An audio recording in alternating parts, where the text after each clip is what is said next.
Good afternoon. We are all very saddened to have to be here this afternoon having this press conference talking about one of the most horrific days in our department's history, yesterday, where, for no known reason at all, a violent gunman attacked our officers, firing multiple rounds, striking 3 of them, 2 of them critical and stable condition, and 1 of them deceased. This is it's an unconscionable act. It's hard to fathom. It's unbelievable that something like this would happen in our community. Many of us think a lot of stuff can't happen, and this happened. So our entire department right now, and I'm sure our community, is very heartbroken, and we're all walking with very heavy hearts. Officer Jake Welling, 23 years old, sworn into our department just less than 3 months ago, April 24th, 2023, right here in this very commission chamber. An individual who was also a military veteran, serving in the Minnesota National Guard, went on numerous deployments, including Afghanistan, served his country, came back here, and wanted nothing more but to serve in a position with purpose and meaning. These exact words. And he did that. And he was a member of our family. And he's been taken from us far too soon. And it's a tragedy. Our condolences, our heartfelt sympathies go out to Jake Welling's family, his friends. Please keep all of them in your thoughts and prayers in the days going forward as we prepare to properly honor him in the future. Officer Andrew Dotis and Officer Tyler Howes were also significantly injured in this incident, receiving gunshot wounds, and as I said earlier, are currently in critical, stable condition, recovering. We're praying for their recovery, not just in general, but their full recovery. We met with them earlier today as well. And Officer Zach Robinson, who was also at this particular scene, was the officer who was able to shoot and ultimately kill this suspect, ending the threat and preventing future harm to others, is also in our thoughts and prayers as well. Suspect, 37-year-old Mohammed Barakat, is deceased. We are not in a position to provide many details in terms of the actual incident itself. As you know, in these types of incidents, we turn them over to other entities. We have a plethora of partners who quickly reached out to assist us and continue to assist us today, that we're very thankful for. Many of them are standing behind me right now. The investigation has been turned over to the North Dakota Bureau of Criminal Investigation. I want to thank Attorney General Wrigley and Director Lonnie Grabowska for their quick response and assistance in this really horrific event. Along with BCI, the FBI is involved, and together they are actively working this investigation. First thing we always want to know in a situation like this is why. Why would somebody do this? What happened? Our officers were out there performing their duties, investigating what we would say was a routine traffic accident. They were doing what they were supposed to be doing. As they did that, for whatever reason, this individual began firing at them, striking 3 of them. They also fired shots at the firefighters who were also on scene attending to the crash victims. Fortunately, none of them were struck. One of their trucks was struck by gunfire. No known reason for this. I think down the road we will know the whys. I'm confident that our partners in BCI and FBI, as they work through this particular investigation, will put the pieces of the puzzle together as to why this individual chose to do this. The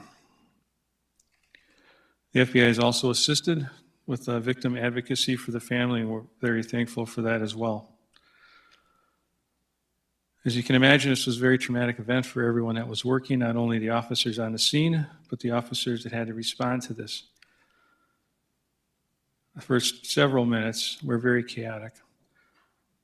Our officers performed admirably, and I'm very proud of them for their actions, quick thinking, and calmness under fire. They did a tremendous job, not only trying to protect each other, but protecting our community.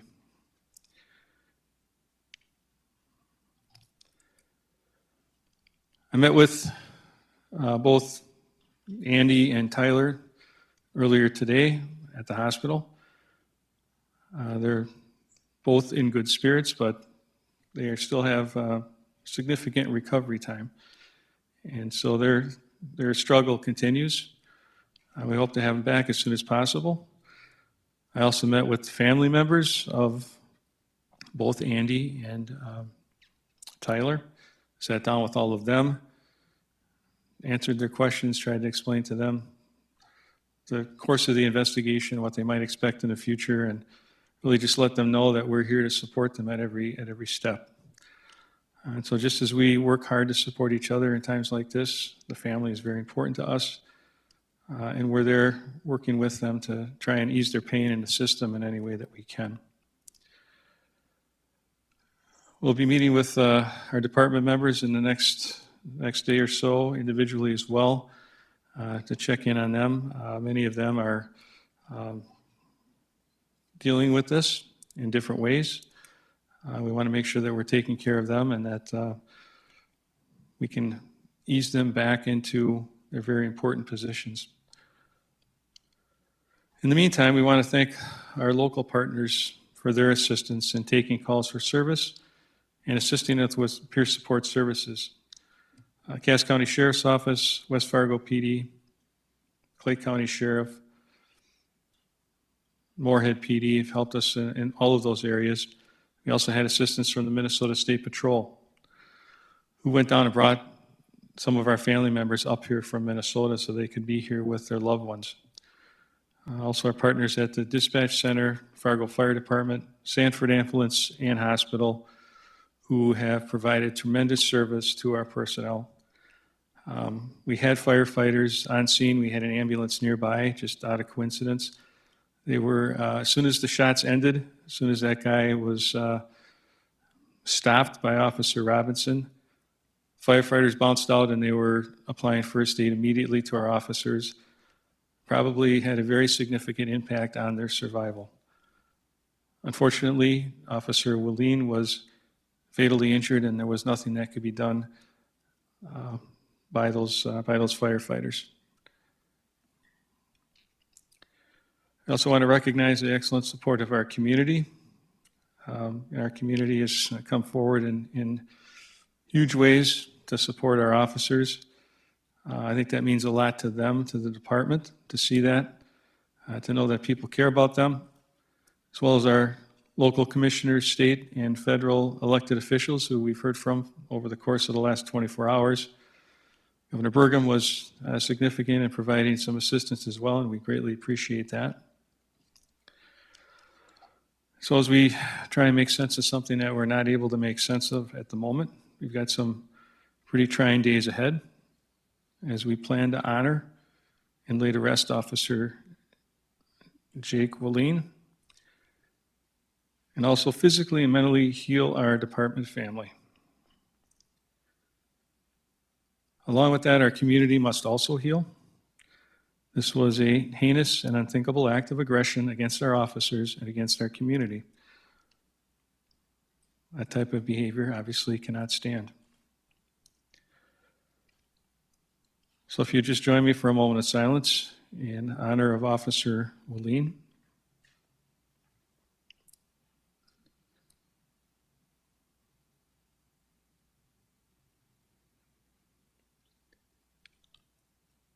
Please keep him and his family in your thoughts and prayers as we prepare an appropriate and honorable send-off for Officer Willeen. We'll update our community so that you can be part of that event and give thanks to him as well for his sacrifice as a guardian of our community. Also keep Officer Dotis, Officer Hawes, and his family in your thoughts and prayers as well as they work to recover from these significant injuries as a result of this incident.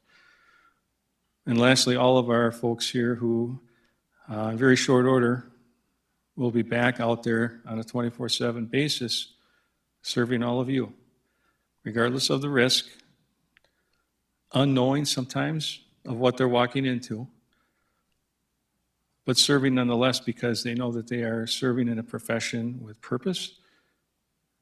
They know that they are guardians of the community and that they have a significant place in the safety of our community.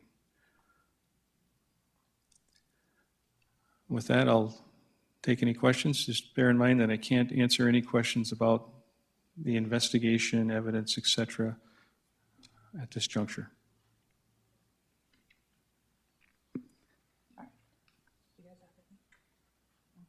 Nick?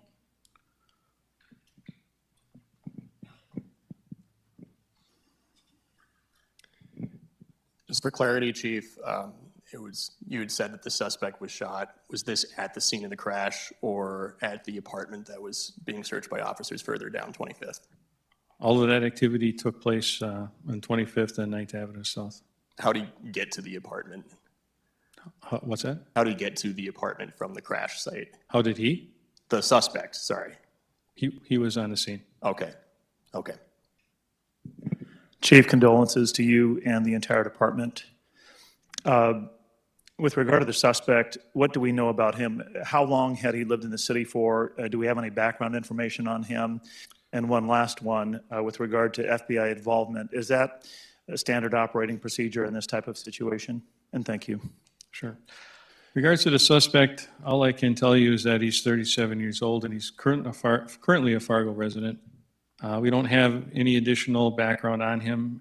Again, PCI and the FBI are working on this investigation, and that's information that they would have. There's also information you might obtain public record-wise. I'm not privy to his previous record at this time. The other piece about the FBI, again, as I mentioned earlier, when we have situations like this, especially where law enforcement officers are shot, killed, 3 officers involved at one crack, it's not unusual at all for federal partners to jump in and offer assistance. We know that we have firearms involved, so oftentimes that's could involve the ATF, the FBI, any of these other federal partners as the investigation unfolds and they determine questions that some of you have asked before. Where did the gun come from? How did he get the gun?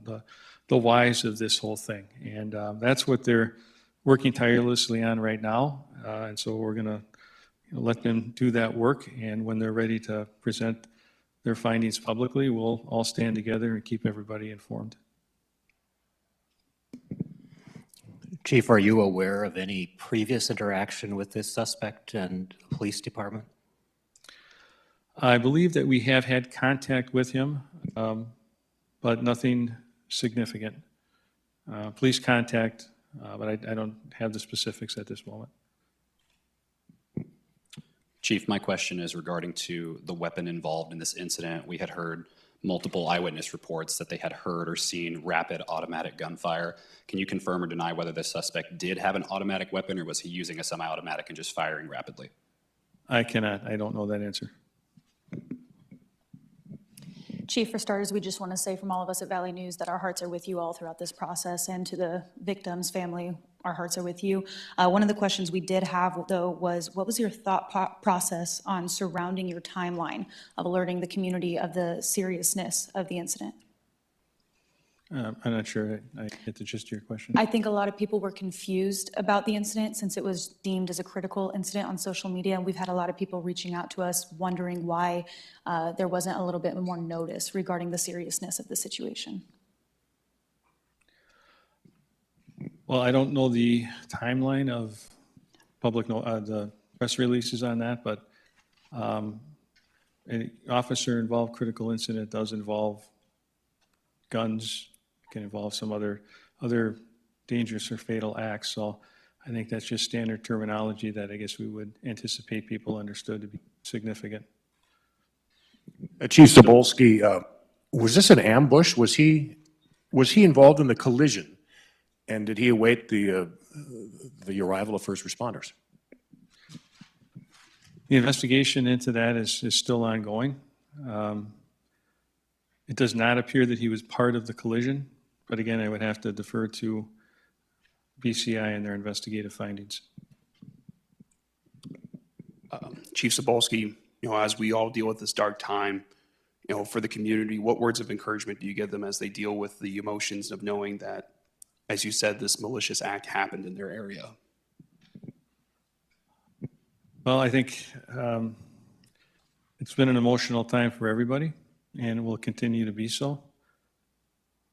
I think our community can find solace in the fact that, again, while this really horrific act happened, in the midst of that, we still had other officers responding and taking action at risk to themselves as well, neutralizing that threat to prevent harm to others, and then working diligently to investigate and see if there's any other prongs to this.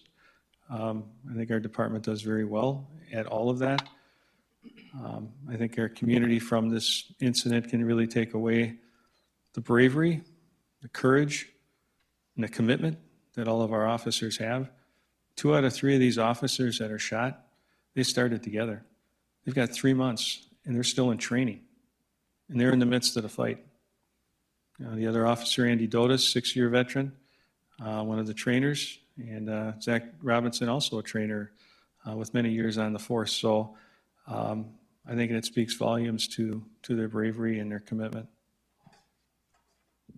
Can you speak to Officer Wallin a little bit more? Who was he as a person, and what did he mean to the department?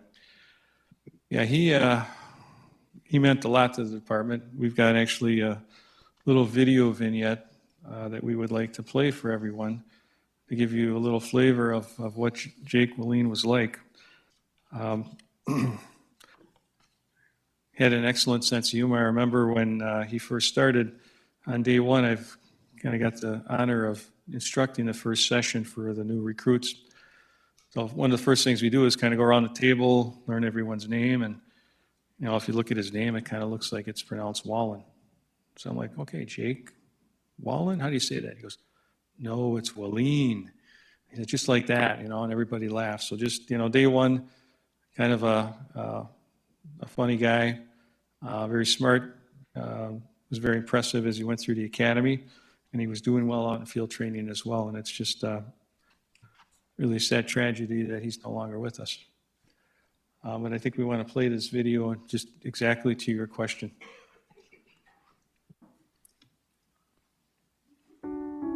Throughout my entire life, I've always wanted to work in some sort of position that had purpose behind my job, and police officer is always what kind of came to me. I've tried other careers, but I came right back into law enforcement as a career path I wanted to go through.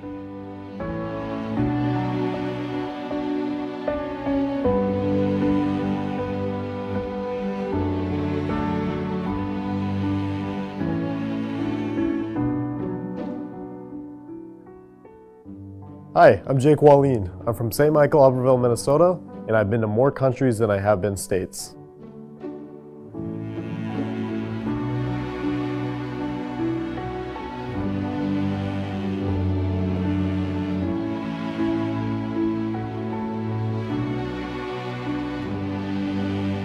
My desire to serve, it comes directly from the want to have purpose behind my job each and every day. I don't want to be sitting in an office wondering why I'm here every day. I want to be out. I want to be doing something that I can tell myself at the end of the day I made a difference somehow.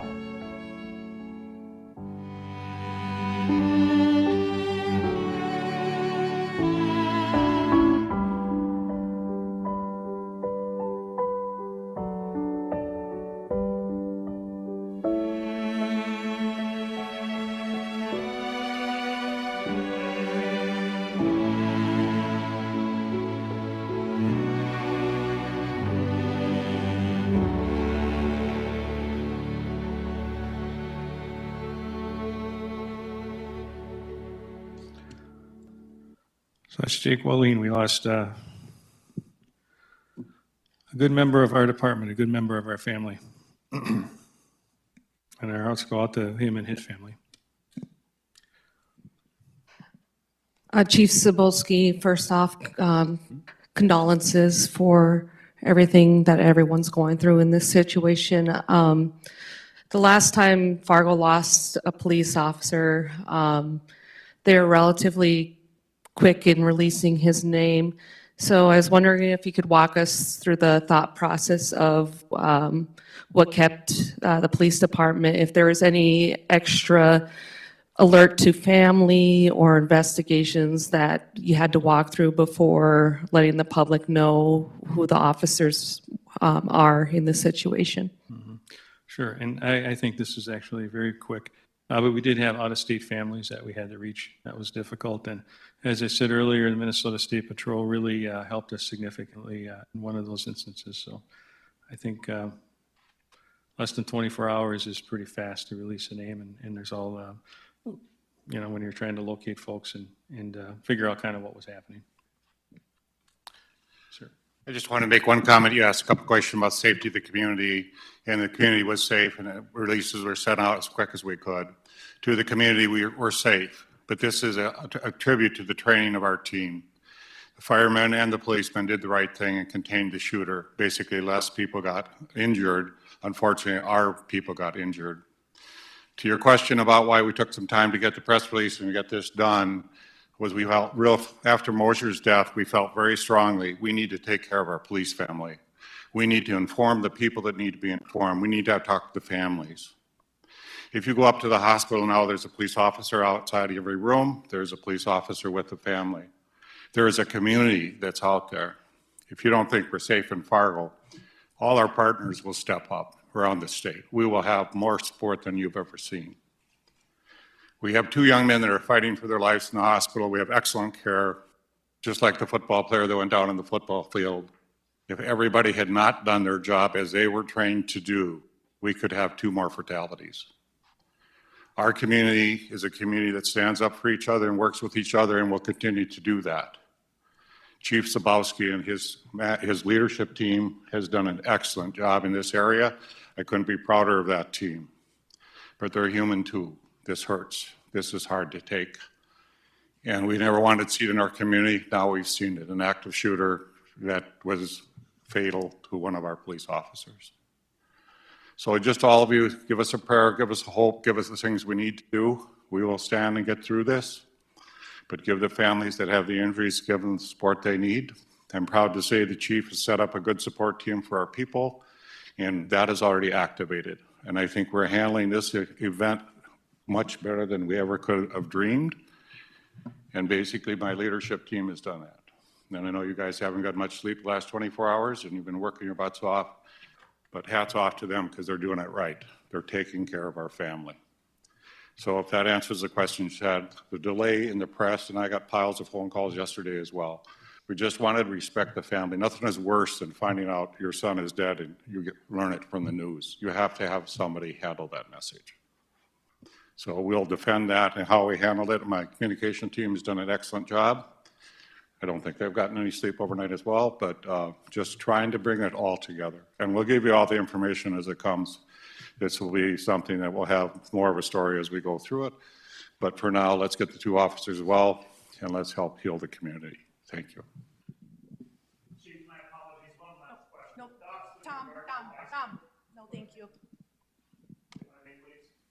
We have a question right here. Thank you. Sorry, regarding the 2800 block of 23rd Ave, what drew officers to that location, and has that evacuation order been lifted? That's part of the investigation. And I believe there's no evacuation order in place at this junction I'm aware of, but again, I would defer to PCI.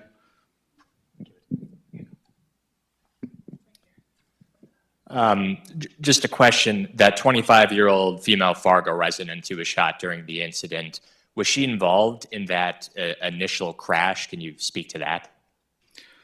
I can't. I believe she was just in the area, but I can't say for certain at this juncture. Hey, Chief. Quick question. Were any surrounding trailers, cars, especially Countryside Mobile Home Park there, was any of that property damaged? And if so, what should they do if police aren't already aware of it? We didn't observe any when we were initially there, but that's been turned over to BCI as well. So if, I would just defer to them on that.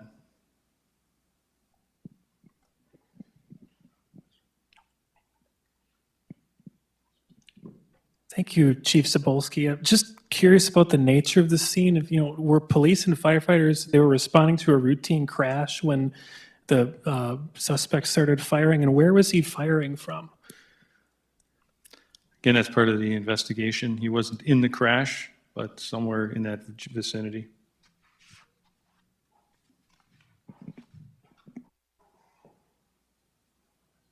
Done? Okay. All right, thank you.